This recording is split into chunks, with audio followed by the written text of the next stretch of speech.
One of the really nice things about modal logic is we've got all these systems of logic over here, we got all these semantics over here, and there are these nice systematic correspondences between them. This is modal correspondence. Okay, so if you really want to get to grip with learning modal logic, you have definitely got to look at this stuff. So let's take a look.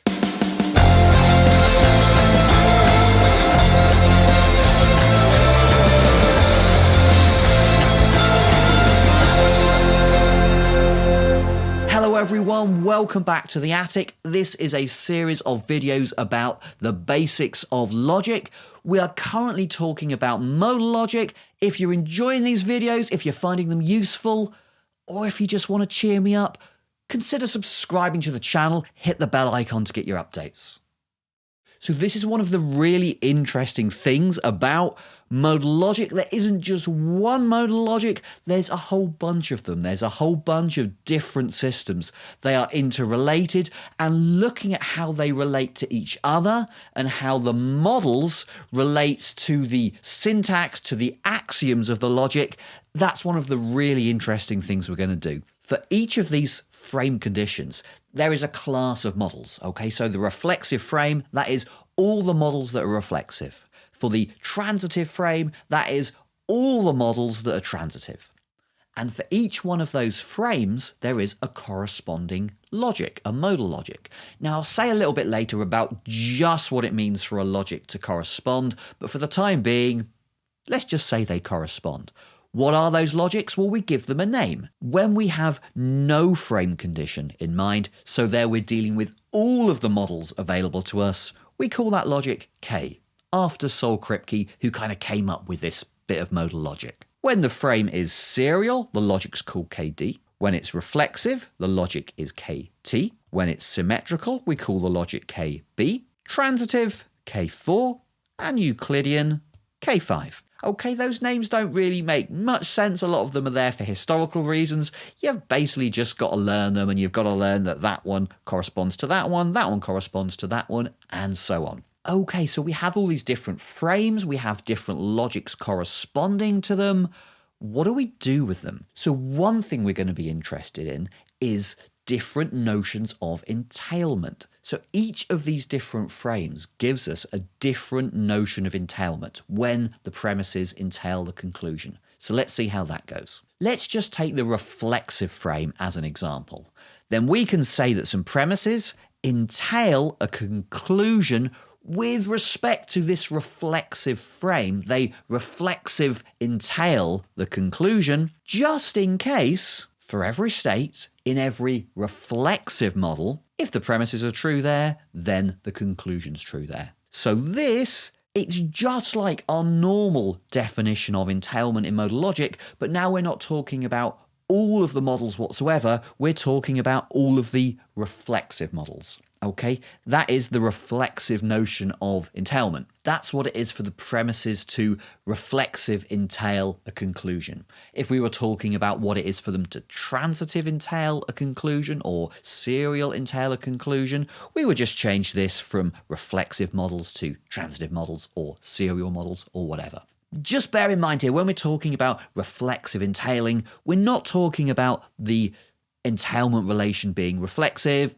Entailment relations are always reflexive, they're always transitive, okay? We're talking about which models are we interested in. Here, we're talking about the reflexive models. If that was trans, we'd be talking about the transitive models. So here are the basic entailment relations that we're going to be looking at. So here we're thinking about serial models, here we're thinking about reflexive models, and so on.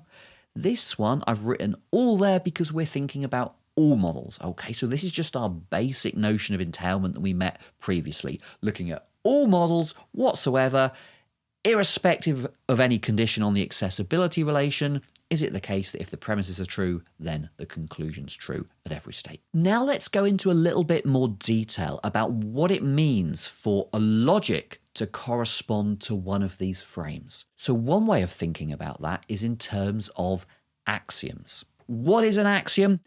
Well, an axiom is a sentence, it's a valid sentence, and it allows you to derive all of the other theorems of that logic. So if you take some axioms for a logic, you can use them to derive all of the other theorems.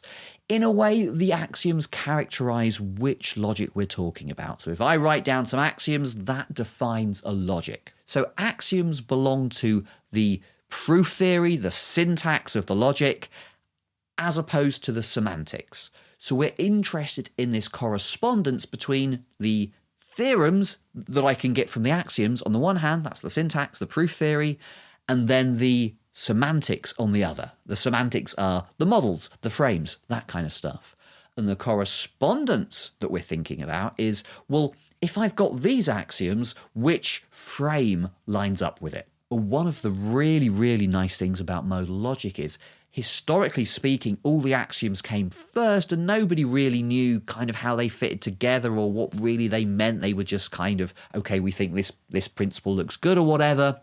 Then later on, the semantics came along and we discovered that, well, there are these nice, neat frames and, oh, look, they pretty much correspond one-to-one with these axioms that we've been historically interested in. So that was a really nice result. So let's have a look at how those correspondences go. So there's 5 main axioms that we're going to be interested in, okay? And they've each got a name. The D axiom looks like this. It says, if box A, then diamond A. The T axiom looks like this. It says, if box A, then A. The B axiom looks like this. It says, if A, then box diamond A.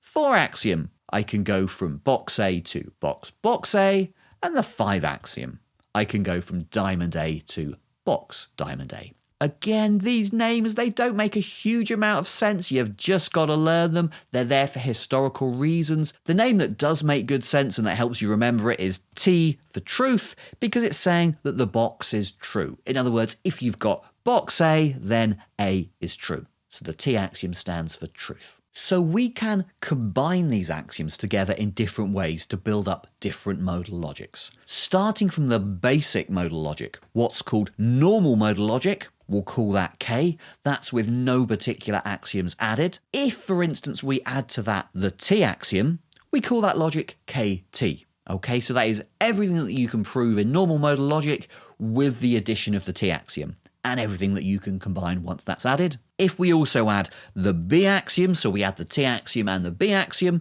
we call that logic KTB. Add in the, say, the 4 axiom as well, and you've got KTB4, and so on. So the name of the logic is just built up from K plus the names of the axioms that you're adding. Sometimes you build up a logic in one of these ways and it turns out to be exactly the same logic as a logic that you could build in a different way. Okay, so we've got these logics, but they turn out to be the same logic. In other words, the things that you could prove in one are exactly the same as the things that you could prove in the other. So one example of that, KB4, so that's basic modal logic plus the B axiom plus the 4 axiom.